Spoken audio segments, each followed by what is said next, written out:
Theda arrived in Redemption with nothing but a name that felt too grand for the dust caking her worn dress.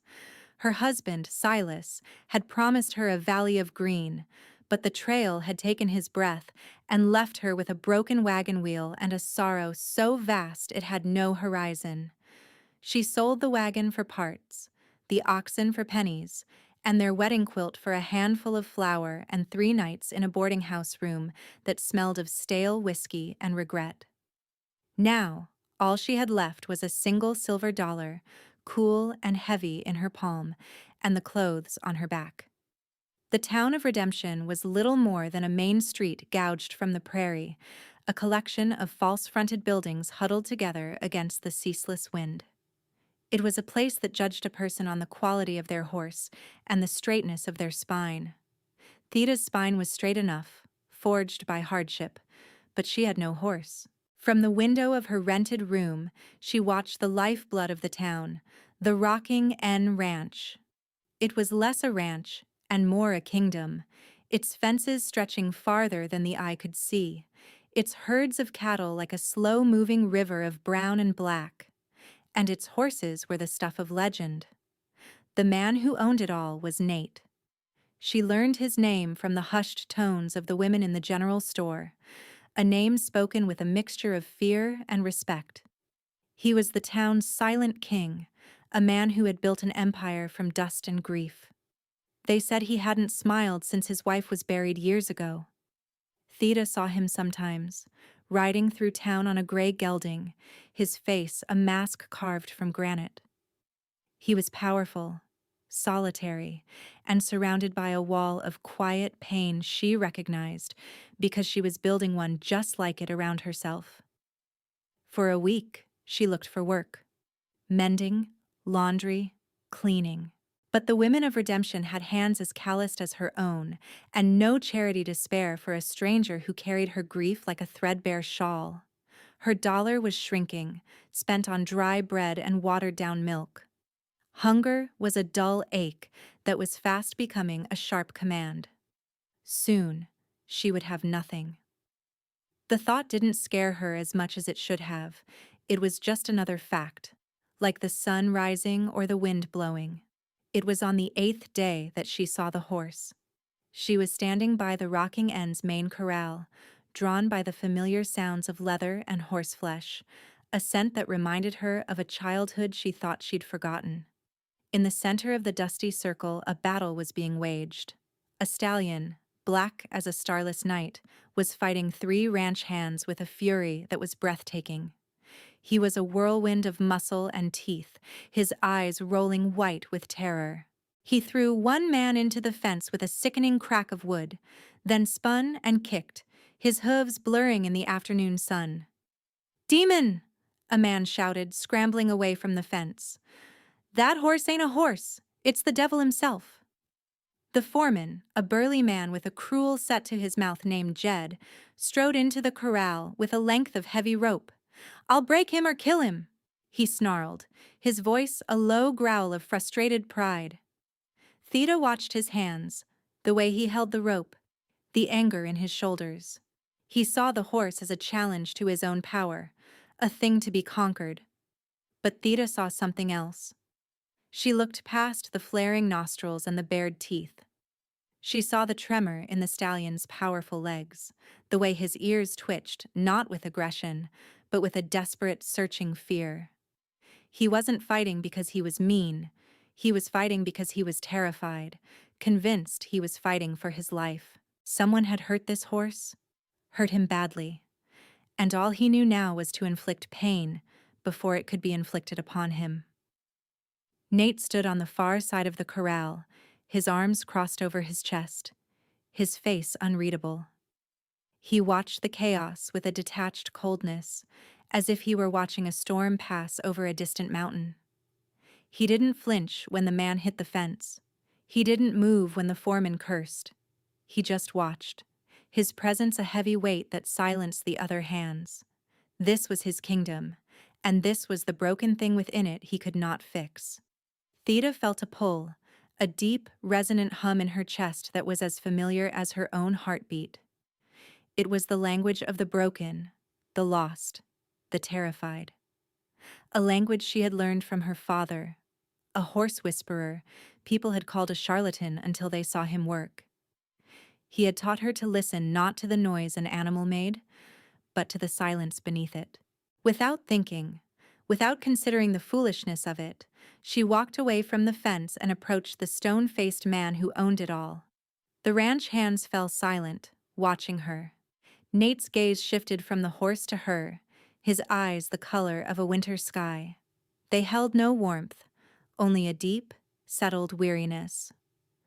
"Mister," she said, her voice steady despite the flutter in her stomach. He didn't answer.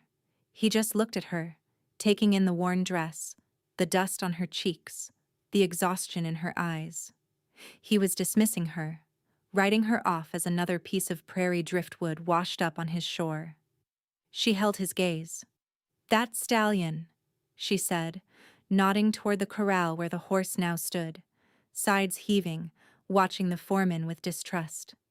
"He's your worst one, isn't he?" A flicker of something, surprise, maybe irritation, crossed his face. "He's unrideable, dangerous." His voice was low and rough, like stones grinding together. "I'll buy him from you," Theda said. This time, a genuine frown creased his brow. The foreman, Jed, let out a short, ugly laugh. "Lady, you ain't got the money for a single shoe off that horse, let alone the whole devil." Theda ignored him. She kept her eyes on Nate. She reached into her pocket and pulled out the silver dollar, the last thing of value she owned in the world. She held it out on her dusty palm. It gleamed in the harsh sunlight. "I'll give you $1 for him." The silence that followed was absolute. It was a silence so profound, you could hear the creak of the distant windmill and the buzz of a fly. The offer was an insult, a joke. But Theda's face was perfectly serious. Nate looked from the coin to her eyes, and for the first time, he truly saw her. He saw the iron will beneath the weariness, the quiet certainty that defied her circumstances. He was a man who dealt in risk and value, and he saw something in her that was not on any ledger. He looked at the stallion, then back at her. A long moment passed. He was weighing her, testing her. Maybe he was bored. Maybe he saw a spark of something he'd lost in himself. Or maybe he just wanted to see what would happen next. "Done," he said, his voice flat. He didn't take the dollar. He just gave a curt nod. "He's your problem now." Jed's jaw dropped. "Boss, you can't be serious. She'll get herself killed." She offered. "I accepted," Nate said, his gaze still locked on Theda. There was a challenge in his eyes now. "Show me." Theda closed her hand around the dollar and walked toward the corral gate. She could feel every eye on her back, a mixture of pity, scorn, and raw curiosity. She unlatched the gate and slipped inside, closing it softly behind her. The black stallion's head shot up. His ears pinned back, and a low growl rumbled in his chest. He took a stamping step forward, a clear warning. She didn't have a rope. She didn't have a saddle or a bridle. She had only what her father had taught her. That fear and respect were two sides of the same coin. She stood perfectly still, just inside the gate, making herself small, unthreatening. She didn't look the horse in the eye. That was a predator's move. Instead, she looked at his shoulder, at the powerful muscles bunched beneath his dark coat. "Easy now," she murmured, her voice barely a whisper on the wind. "No one's going to hurt you anymore. I'm not going to hurt you." She spoke to him of quiet streams and green grass, of the feel of the sun on his back with no weight to hold him down. She didn't talk to him as a beast to be tamed, but as a soul that was in pain. The horse stopped stamping. He watched her, his head high, his nostrils flaring as he tasted her scent on the air. He smelled no aggression, no anger, only a deep, abiding calm and the faint scent of sorrow. Slowly, one measured step at a time, she began to walk a wide circle around him, never turning her back, always keeping her body relaxed. Jed muttered from the fence line, "What's she doing? Some kind of witch talk?" "Be quiet." Nate's voice cut through the air, sharp as a whip crack. Theta kept walking, kept talking. The stallion followed her with his eyes, his body still tense, but the wild panic was gone, replaced by an intense curiosity. He blew a long, shuddering breath through his nose. It was a sign, a release. She stopped, turned her body sideways to him, and waited. He took a hesitant step toward her, then another. He stretched out his long neck and sniffed her shoulder, his breath warm against her skin. She didn't move. She waited for him to give her permission. After a long moment, he nudged her gently with his nose. Only then did she slowly raise her hand, letting him see it, letting him smell it. She touched his neck, her fingers light. A tremor ran through him, but he didn't pull away. She stroked him, her hand moving in long, soothing motions, finding the tight knots of muscle where fear lived. She murmured to him, telling him he was a good horse, a strong horse, a safe horse. She spent what felt like an hour just standing with him, her hand on his neck, her voice a low hum, until his head dropped and his eyes softened. The fury was gone. The demon had been banished, and in its place was just a horse, a magnificent, powerful, and deeply wounded horse. With a quiet confidence that stunned the onlookers into silence, she put her hand on his withers, grasped a handful of his coarse mane, and swung herself onto his bare back. The stallion flinched but did not buck. He stood solid beneath her, his warmth seeping into her legs. She sat there for a moment, feeling the rhythm of his breathing, letting him grow accustomed to her weight. Then, with a gentle nudge of her heels and a soft click of her tongue, she asked him to walk. He obeyed. He walked toward the gate as if he'd been ridden 100 times. She leaned down and lifted the latch. The gate swung open. Theta rode the black stallion out of the corral that afternoon. She didn't look back at the stunned faces of the ranch hands or the furious, disbelieving glare of the foreman. She looked only once at Nate. He was standing in the exact same spot, his arms no longer crossed. His face was no longer a mask of stone. It was a mask of utter astonishment. For the first time, a man in redemption was looking at her not as a pitiful widow, but as a mystery. As she rode past, she tossed the silver dollar onto the ground at his feet. A purchase made, a debt paid. She didn't know where she was going. She just knew she had a horse, and for the first time since Silas died, she had a flicker of something that felt like hope. She rode toward the low hills, letting the stallion pick his own pace. The two of them, two broken souls, finding a way forward together. She didn't get far. Just as the sun began to dip below the horizon, painting the sky in shades of orange and purple, she heard the sound of another horse behind her. She turned to see Nate, riding his gray gelding, closing the distance between them. Her heart hammered against her ribs. She didn't know if he was coming to take the horse back, to accuse her of witchcraft, or something else entirely. She pulled her stallion to a halt, stroking his neck to keep him calm. Nate reined in a few feet away, his eyes on the stallion. The horse, which she had already decided to call Shadow, stood perfectly still, a testament to the trust she had built in a single hour. "You have a name?" Nate asked. His voice was different out here, away from his men, quieter. "Theta," she said. "Theta?" he repeated, testing the sound of it. "That's a $50 horse you bought for one." He wasn't angry. He sounded thoughtful. "Maybe $100 horse."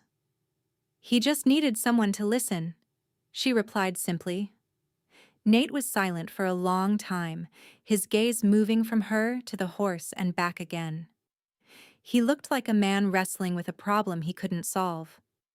"A woman with your skill has no business being broke," he stated, not as a question, but as a fact. The trail doesn't care about skill, she said, the old ache of her loss rising in her throat.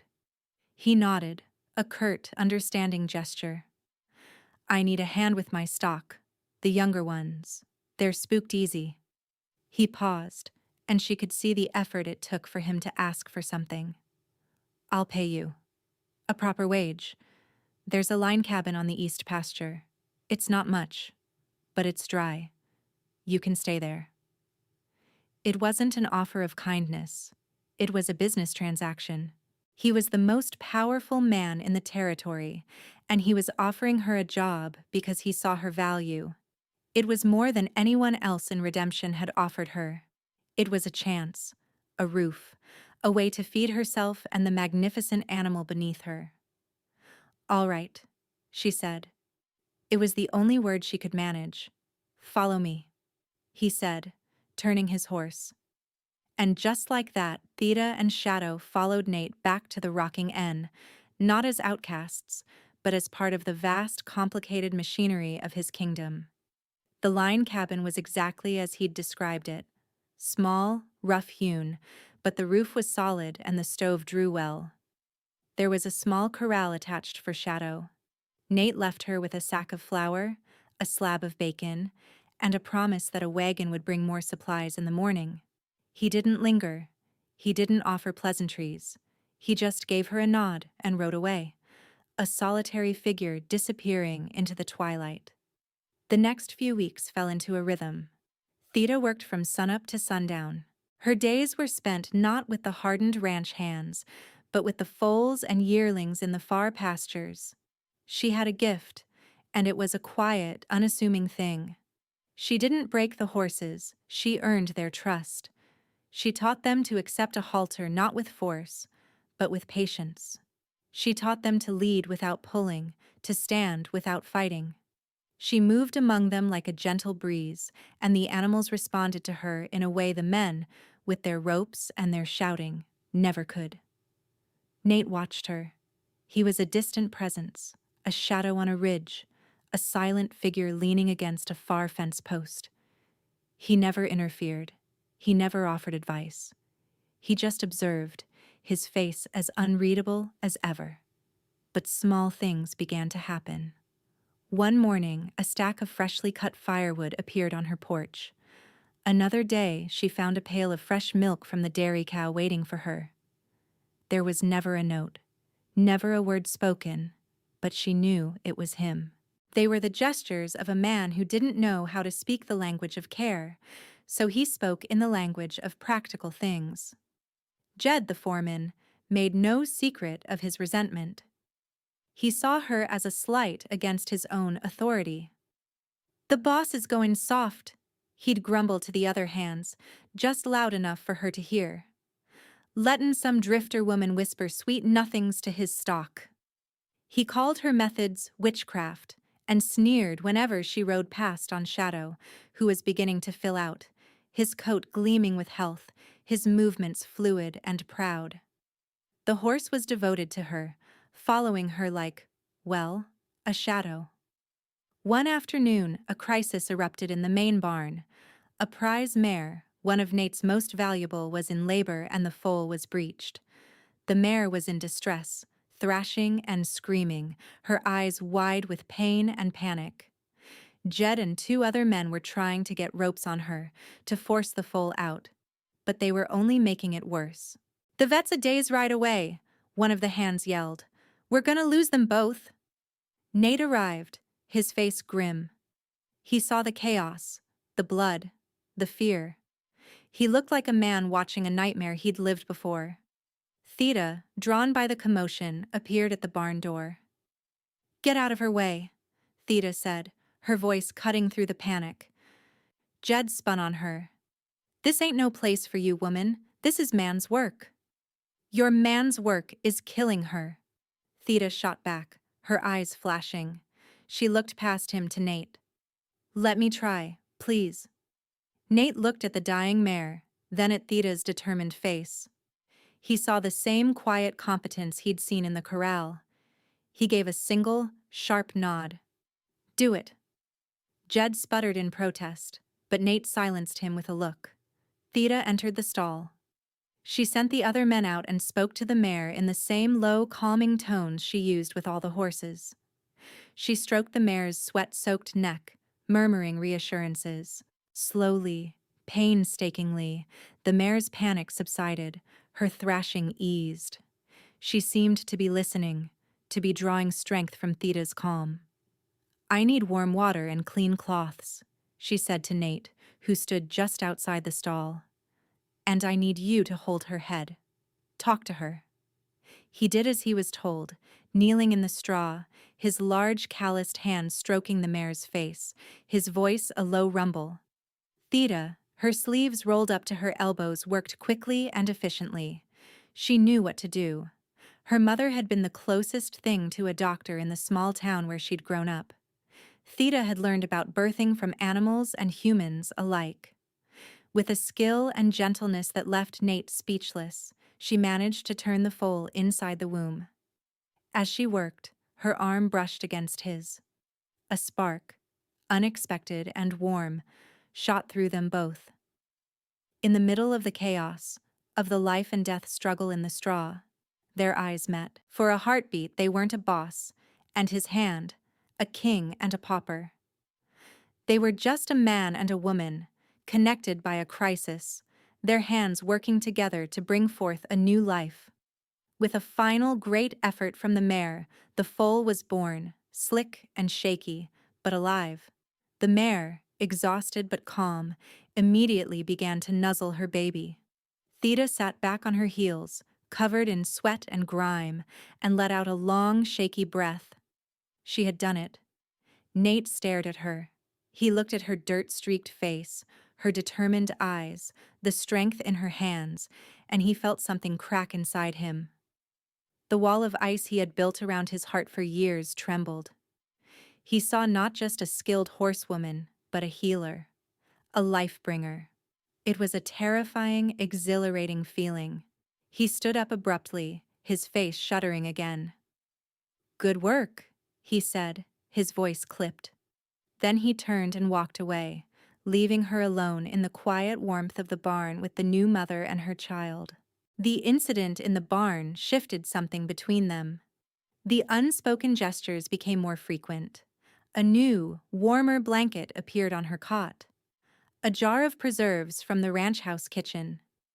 She, in turn, began leaving a pail of neatly mended tack outside his office door, or a loaf of fresh-baked bread on the porch railing. They were small, silent conversations, building a bridge across the chasm of his grief and her loneliness. One evening, she was sitting on the top rail of Shadow's corral, watching the stars begin to prick the deep purple of the sky.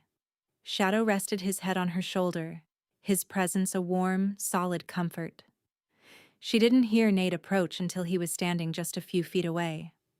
"He seems to have forgotten he was ever wild," Nate said, his voice soft in the twilight. "He wasn't wild," Theda replied, not looking at him. "He was just alone." The words hung in the air between them, heavy with unspoken meaning. They were both alone.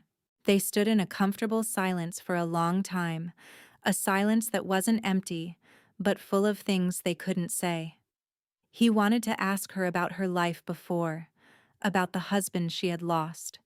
She wanted to ask him about the wife he never mentioned, the source of the deep sadness in his eyes.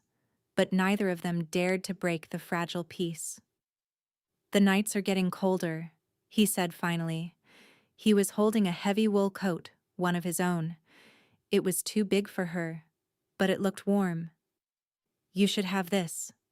He didn't hand it to her. He stepped closer and draped it over her shoulders.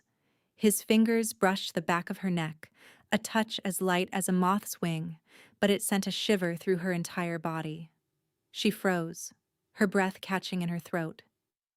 He let his hand rest there for a second too long, a silent acknowledgement of the current that flowed between them. Then he pulled away, his posture stiffening as if he'd been burned. "Good night, Theda," he said, his voice rougher than before. and he was gone, melting back into the darkness, leaving her with the scent of leather and wood smoke and the lingering warmth of his touch on her skin. She pulled the coat tighter around her, a shield against the cold, but it felt more like an embrace. She was falling for this broken, silent man, and it terrified her more than any wild stallion ever could. Jed's resentment festered into something uglier. The whispers he spread in the bunkhouse began to travel to town. Theda was no longer just the strange widow who'd charmed a wild horse. She was a conniving woman, a witch who had the boss under some kind of spell. The town gossips, led by the banker's wife, Mrs. Pritchard, took the story and embroidered it with their own jealous threads. They saw a woman rising above her station, and it offended their sense of order. When Theda went to the general store for supplies, conversations would stop. Women would turn their backs, their whispers following her like biting flies. Jed decided to force a confrontation. He believed that if he could prove Shadow was still a dangerous beast, he could discredit Theda and regain his standing with Nate. One morning, he cornered her near the stables, flanked by two of his loyal cronies.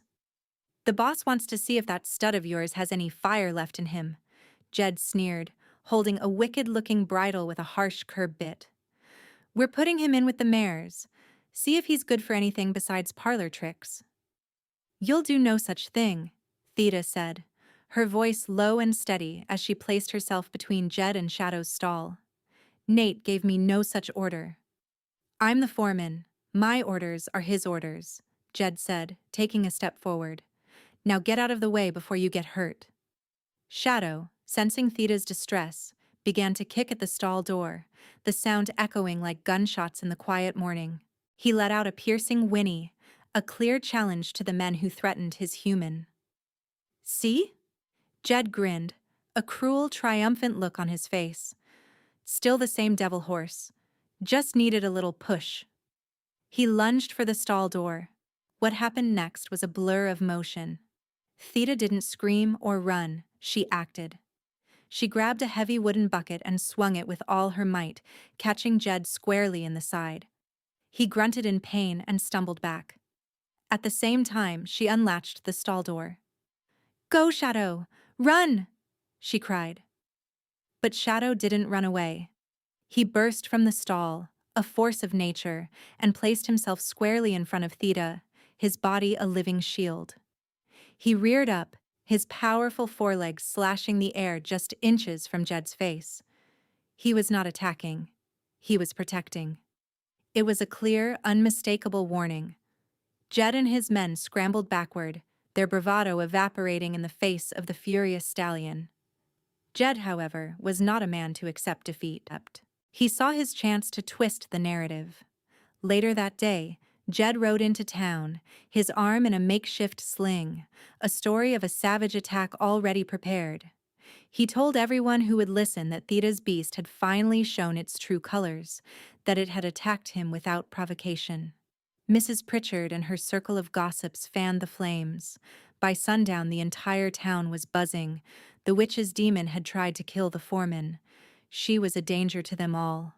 A delegation, led by the town sheriff and a grim-faced Mrs. Pritchard, rode out to the rocking inn.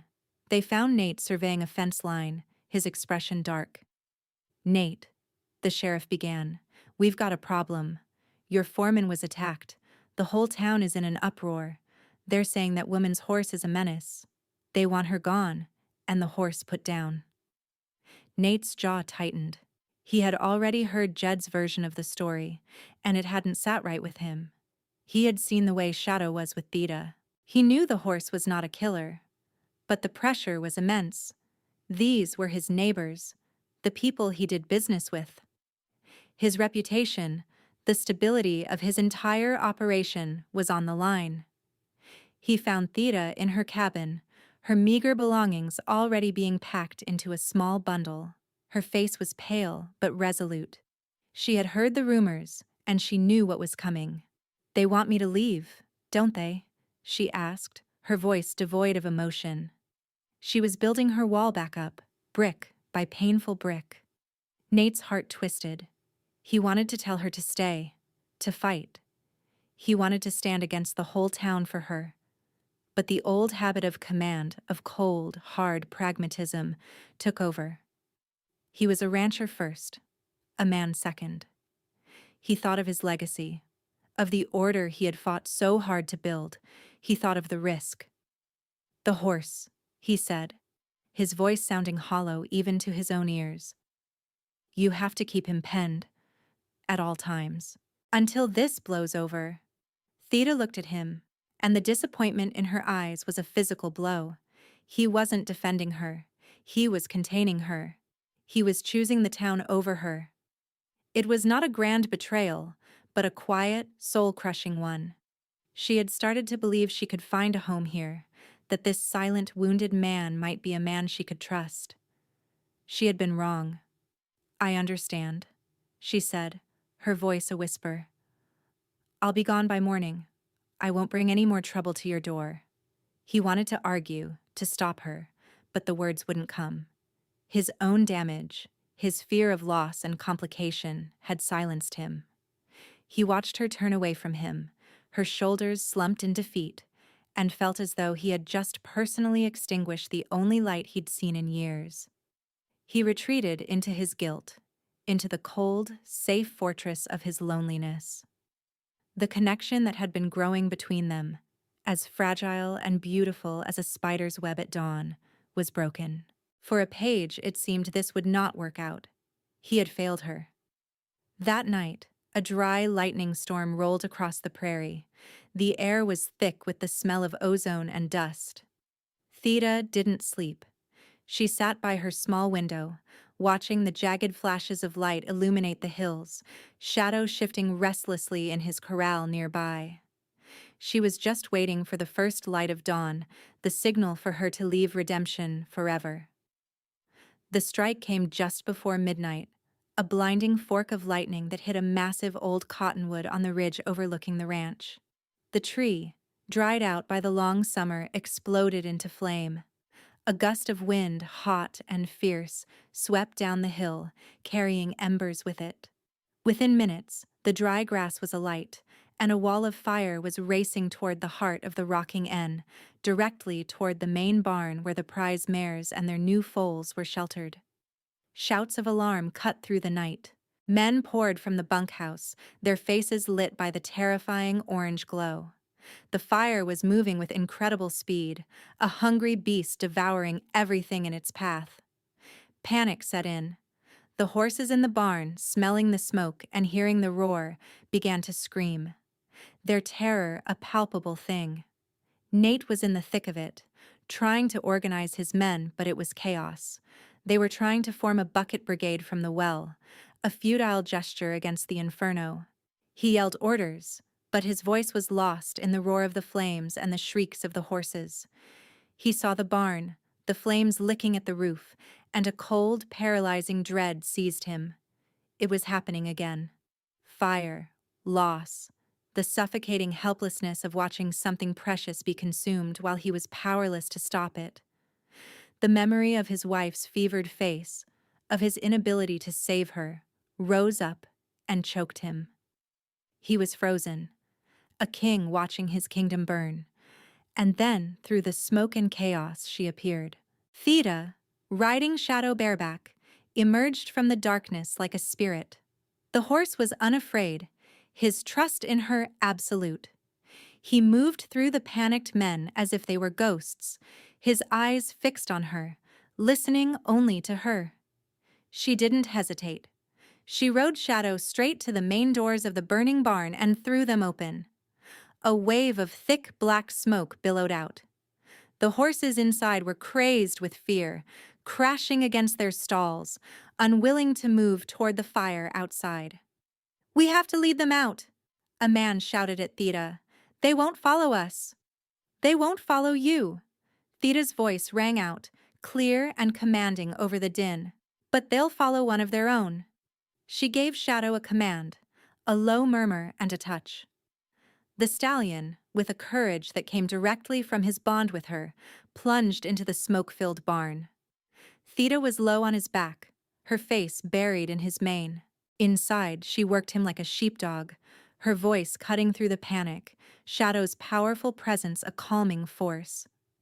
He nipped at a mare's flank, nudged a foal with his head, and let out a loud, commanding whinny. It was a call to the herd. "Follow me, this way is safety." One by one, the terrified horses began to move. They fell in behind the brave black stallion, a river of horseflesh pouring out of the burning barn just as a section of the roof collapsed in a shower of sparks. Theta led them at a gallop away from the flames, toward the safety of the creek bed, Shadow at the head of the herd, a dark and noble leader. Nate watched it all, his paralysis broken by the sheer force of her will. He saw her courage in the face of the same fire and loss that had frozen him. She wasn't someone to be protected or managed. She was a rescuer. She was saving the heart of his ranch, the very legacy he had been trying to protect with his cold, cautious choices. In that moment, he saw with blinding clarity that his legacy wasn't his land or his herds. It was the ability to feel, to connect, to risk his heart. And he had almost thrown it all away. As the fire began to die down, fought back by the now organized men, Theta brought the herd back. Jed, his face smudged with soot, his arm still in its sling, stepped forward to intercept her. "See?" he shouted, his voice cracking with rage and fear. "It took a disaster for her to show her tricks. She's a witch, I tell you. This is her fault." Before anyone else could speak, Nate strode forward. He walked past Jed as if he wasn't there and went straight to Theta, who was sliding off Shadow's back, her body trembling with adrenaline and exhaustion. He took the stallion's reins from her hand, his touch gentle. Then he turned to face Jed, his eyes burning with a cold fire that made the foreman flinch. "This woman," Nate said, his voice quiet but carrying across the entire yard, "saved more than my horses tonight. She saved this ranch. And she reminded me what is actually worth fighting for." He turned his gaze on Jed. "You're done here. Collect your pay and be off my land by sunrise." Jed's jaw worked, but no sound came out. The other men, who had just witnessed Theta's heroism, simply stared at the ground. There was no argument to be made. Justice had been delivered. Nate turned back to Theta. The whole world seemed to have shrunk to the space between them. The fire, the men, the ruined barn, it all faded away. There was only her face, smudged and beautiful in the flickering light. "Don't leave," he said. It wasn't an order, it was a plea. Raw, open, and stripped of all his pride. "Please, stay." She looked into his eyes and saw the walls were gone. The granite had crumbled, and in its place was a vulnerability that matched her own. She nodded, a single weary gesture that said everything. Yes. A month passed. The scar of the fire was healing, with new green shoots already pushing through the blackened earth. The barn was being rebuilt, the sounds of hammers and saws a hopeful rhythm on the ranch. Jed was a bad memory, and the town's gossip had been silenced by the indisputable truth of Theta's courage. She was no longer the outcast widow. She was the woman who rode into the fire. Theta no longer lived in the line cabin. She had a room in the main ranch house, a room with a real glass window that looked out over the pastures. But she spent most of her evenings on the porch, watching the sunset. One evening, Nate came and sat in the chair beside her. He had been doing that a lot lately. They would sit in a comfortable silence that was no longer about the things they couldn't say, but about the things they no longer needed to.